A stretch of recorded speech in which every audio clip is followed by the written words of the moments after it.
వాస్తవంగా ఆఫీసులో పడుకుంటే నాకేం ఎక్కువ జీతం ఎవరు, కానీ ఆఫీస్ వాళ్ళని మెప్పించాలి మనం. ఎందుకంటే మనం కట్టాలి అది కిస్తీ హౌసింగ్ లోన్కి.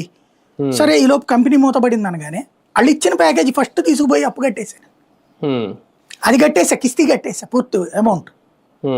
అప్పుడు తీరాక అమ్మయ్యా ఒకటి. అంతకుముందు నిరంతరం టెన్షన్ ఉండేది నాకు. ఇప్పుడు కూడా ఓ 10-15 అప్పులు ఉన్నాయి, రోజు టెన్షనే నాకు. అందుకనే రాత్రి పగలు ఏదో ఒకటి వీడియో చేస్తూ ఉండేది. తీర్చాలి అప్పులు ఇక్కడ. అప్పు అనేటటువంటిది ముప్పు అనే భయం లేకపోతే లేకుండా పోతుంది. ఇప్పుడు అడిగినప్పుడు చూసి ఇప్పుడు క్రెడిట్ కార్డు ఉన్నాడు, ఇస్తాడు, అప్పు తీసుకుంటున్నాం. 2 వీలర్ అప్పు తీసుకుంటే తప్పేంటి, టీవీ అప్పు తీసుకుంటే తప్పేంటి, ఇది తీసేసుకుంటున్నారు. వాటిలో రికవరీ పర్సంటేజ్ ఎంత ఉందో కనుక్కోండి. 60-70% మించి ఉండట్లా. ఈ 60-70% కూడా కనీసం 20% ఈ క్లోజింగ్ లో సెటిల్మెంట్ చేసి క్లోజ్ అవుతున్నాయి.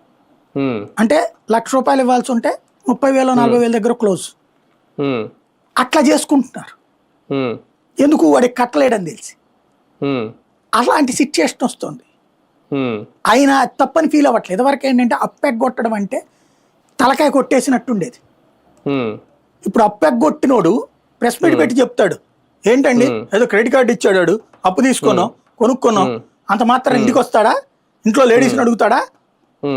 దాంట్లో కులం కేసులు కూడా పెట్టేస్తారు వీళ్ళు. చాలా విచిత్రమైనటువంటి వ్యవహారాలు. అప్పు తీసుకున్న అప్పు ఇచ్చినోడు ఇప్పుడు టెన్షన్ పడాల్సి వస్తుంది, అప్పు తీసుకున్నోడి కంటే కూడా. ఇంకోటి ఏమైపోయిందంటే ఈ లగ్జరీ అనను కానీ ఈ పరుగులలో రూపాయి ఎక్కువ సంపాదించుకోవాలని చిన్న చిన్న వ్యాపారాలు పెట్టేస్తున్నారు. అవగాహన ఉండట్ల వాళ్ళకి. మీరు అన్నారు చూడండి, ఇప్పటికి డీమార్ట్లకి పోతుంటే ఇట్లాంటి టైంలో ఇంటి దగ్గర తినేదేందో ఇంటి దగ్గర కొనేదో తక్కువ.